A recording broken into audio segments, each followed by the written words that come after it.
സാമൂഹ്യ മാധ്യമങ്ങളിൽ പോസ്റ്റ് ഇട്ട ഒരു അധ്യാപകനായുള്ള ആറ്റിങ്ങലുള്ള ഒരു ഗവൺമെന്റ് സ്കൂളിന്റെ പ്രിൻസിപ്പൽ അദ്ദേഹം വിരമിക്കുന്നതിന് 2 ദിവസം മുമ്പ് സർവീസിൽ നിന്ന് സസ്പെൻഡ് ചെയ്തിട്ടുണ്ട്. അതിന് കാരണമായിട്ട് പറയുന്ന മുഖ്യമന്ത്രിയെ അപകീർത്തിപ്പെടുത്തിക്കൊണ്ടുള്ള ഒരു പോസ്റ്റ് ഇട്ടു എന്ന് സർക്കാർ കണ്ടായിരുന്നു. പോസ്റ്റ് കണ്ടായിരുന്നു.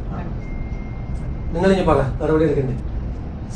KSRTC ഒരു ജീവനക്കാരൻ ഇരിക്കുന്ന പോസ്റ്റ്, എന്റെ മുഖം, നഗ്നനായ ഒരു പുരുഷന്റെ ബോഡി, അത് വെച്ചിട്ട് KSRTC ഒരു ജീവനക്കാരൻ സോഷ്യൽ മീഡിയയിൽ പോസ്റ്റ് ചെയ്യലാണ്. എന്താ ചെയ്യുന്നത്? എന്നോട് വന്ന് ചോദിച്ചു. അപ്പൊ ഞാൻ അതിന്റെ ഗൗരവമല്ല, അല്ലെങ്കിൽ വിട്ടേക്കാൻ പറഞ്ഞു. വല്ല വിമർശനമോ വല്ലതൊക്കെ ആണെങ്കിൽ വിട്ടേക്കാൻ പറഞ്ഞു. ഇതാണ് പോസ്റ്റ് ചെയ്ത്. ഇത് അനുവദിച്ചാൽ നിങ്ങളൊക്കെ കുടുംബാംഗങ്ങളെ പറ്റി ഇടുവാണല്ലോ. സത്യമാണ്. ആശയപരമായ വിയോജിപ്പുകളെ നമുക്ക് രേഖപ്പെടുത്താം, വിമർശനങ്ങൾ ഉന്നയിക്കാം. ഒരാളെ ഫോട്ടോ വെച്ചിട്ട് അത് VD സതീശൻ മുഖ്യമന്ത്രി, ഒരു സാധാരണക്കാരൻ്റെ അല്ലെങ്കിൽ ഇപ്പോൾ സമൂഹത്തിൽ ജീവിക്കുന്ന ഏത് വ്യക്തി ആയിക്കോട്ടെ, നമുക്ക് അയാളോടൊരു ആശയവിയോജിപ്പുണ്ടെന്ന് കരുതി അയാളെ തല എടുത്തിട്ട് നഗ്നമായ രൂപത്തിലേക്കൊക്കെ ഫിറ്റ് ചെയ്തുകൊണ്ട് പ്രചരിപ്പിക്കുന്ന അങ്ങനത്തെ ഒരു പ്രവണത ഉണ്ടായിക്കഴിഞ്ഞാൽ നാളെ അത് ആർക്കും സംഭവിക്കില്ലേ? KSRTC ജീവനക്കാരനെ സസ്പെൻഡ് ചെയ്താൽ പോരാ, പിരിച്ചു വിടണം, എന്നിട്ട് മാതൃക കാണിച്ചു കൊടുക്കണം.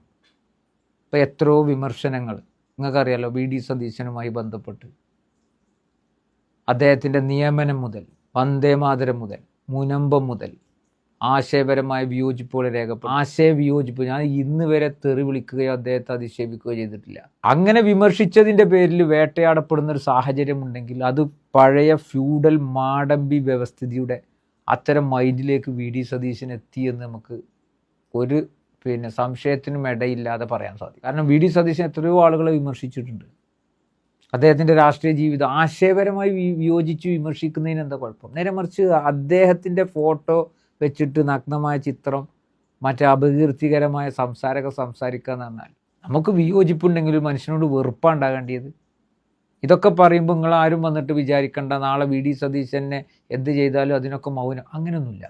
ആശയപരമായ വിയോജിപ്പുകളെ പൊതുസമൂഹത്തിൽ നമ്മുടേതായ ശൈലിയിൽ അവതരിപ്പിക്കും, മാന്യമായ രീതിയിൽ. അതിന് വേട്ടയാടുകയാണെങ്കിൽ വേട്ടയാടിക്കോട്ടെ, അതിന് കുഴപ്പമൊന്നുമില്ല.